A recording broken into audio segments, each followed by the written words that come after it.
Kokeillaanko se on Fiunalassa sellainen paikka, missä se pieni se tulee?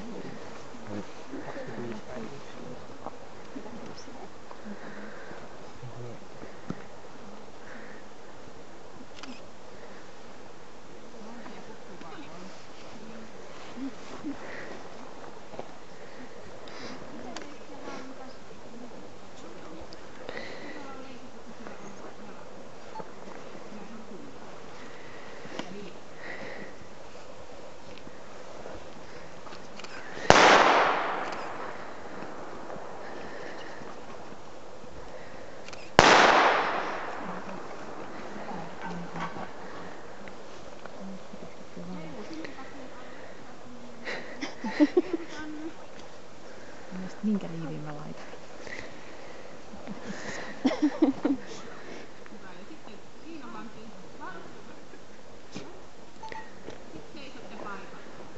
Mistä Tiina me vie pentoja?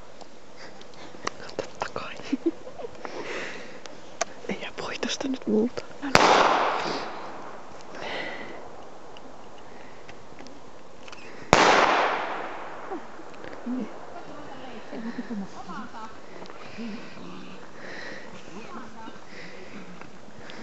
Nyt nostaa jalkoja.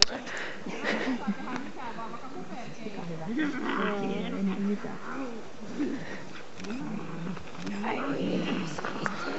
Mamman kanssa on leikki.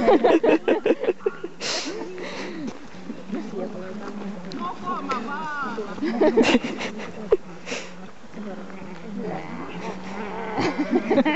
Hirveen väri.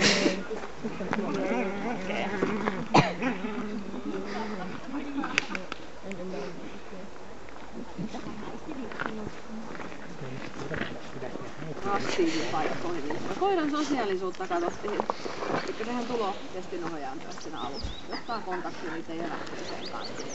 Ottaa kontaktia. Joo. Mä lahjan viimeinen siinä sun. Joo. Ja sit käsittely. Siinä se vaan seisoskelo eikä sit siinä se ei taas sit ota kontaktia. Antaa käsitellä kaikessa rauhassa. Sitten katsotaan noita uteliaisuuksia. Elikkä sit miten se käy selvittämässä, kun joku asia on tapahtunut, koska se käy selvittämässä ne. Etäleikis, no, sit ei nyt nappaa se meidän etäleikkiä yhtään. Sillä oli vissiin aamulääkkeet jäänyt ottamatta jotain tällaista, mutta niin, ei se. Sitten taas yllätyksessä, niin haalarilla kaipaa tukea ja turvaa. Sun täytyy ensin täysin selvittää. Siinä on tuloa katsomaan, että siinä oli, kun sä olit mennyt itse puoleen päin, niin se selvitti nopeampaa sitten taas. Eli näköärsyke on sille voimakkaampi, että se tarvitsee enemmän tukea ja turvaa kuin se ääniärsyke. Mutta siinäkin sun täytyy antaa sille apuja, että se käy sitten tutkimassa sen. Sitten katsottiin noita pelkoja, mitä siellä oli yllätyksellä ja ääniherkkyydellä. Eli se katsoo pakenemaan niistä, mikä toi on.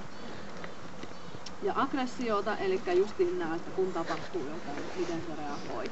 Niin, etäleikissähän siinä ei ollut mitään, mutta sitten yllätyksellä haalarilla sieltä tuli, kun oli semmoinen yllättävä, niin ensireaktio, että älä tuu tänne, mä en tykkää tästä ollenkaan.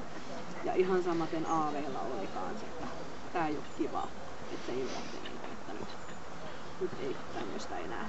Mutta näitähän ei yleensä toivottavasti tapahdu teillä lenkillä yleensäkään tämmöisiä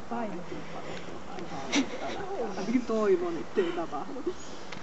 Ja sitten jäljelle jäävät reaktiot, eli nämä ohitukset. Että muistaako koira, mitä on tapahtunut tämmöisiä ilkeitä. Eli justiin yllätyksessä ja ääniherkkyydessä siellä. Eli se justiin se näköärsyke on sille voimakkaampi. Eli siellä oli enempi pelkoa, mutta siellä oli myöskin kiinnostusta sitten vähäsen. Eli siihen ei tarvitse olla enemmän sun tukea. Kun taas sitten ääniherkkyydessä sieltäkin löytyy sitä pelkoa, mutta kiinnostusta taas ei. Et se ei ollut niin voimakas ärsyke sille kuitenkaan taas. Ja sitten katsottiin tää leikki alussa ja lopussa, että mitenkä koira reagoi, kun tässä nyt tapahtuu kaikkea tämmöistä ilkeitä matkalla, mitä ei normaalisti, että painestuuko se, muuttuuko se mihinkähän suuntaan. Että täältä kun nyt katsotaan, niin leikkihalu oli pienentynyt, eli se paineistuu siinä matkalla kuitenkin. Ja tarttuminen oli samanlainen, että se kävi nuuska-asemassa, mutta ei sit se ei, meidän patukka ei kiinnostanut sitä ollenkaan. Ja sitten nämä tarttumiset esineeseen, mitä on, eli puruotetta, katsotaan. No, meidän etäkästyn ohjaajan kanssa ei nyt tykännyt sitten leikkiä ollenkaan.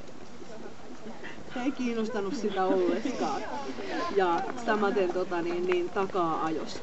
Se kävi sillä toisella kerralla tuska-asemassa, mutta ei sitten ensimmäisellä kerralla. Se oli ilmeisesti liian pieni saali, se ei napannut.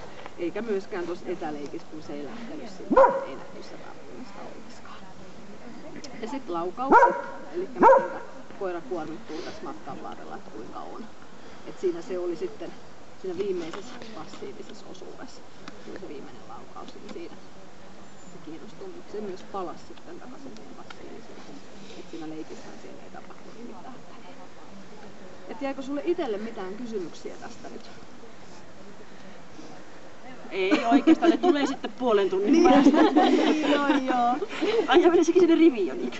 No niin, siellä istutaan neurokkeella. Vastauksesta saat tosta, siinä on 165 vaihtoehtoa, josta 33 on ruksi. Siitä tulee se tarkkuus. Joo, eli täältä saat tämän.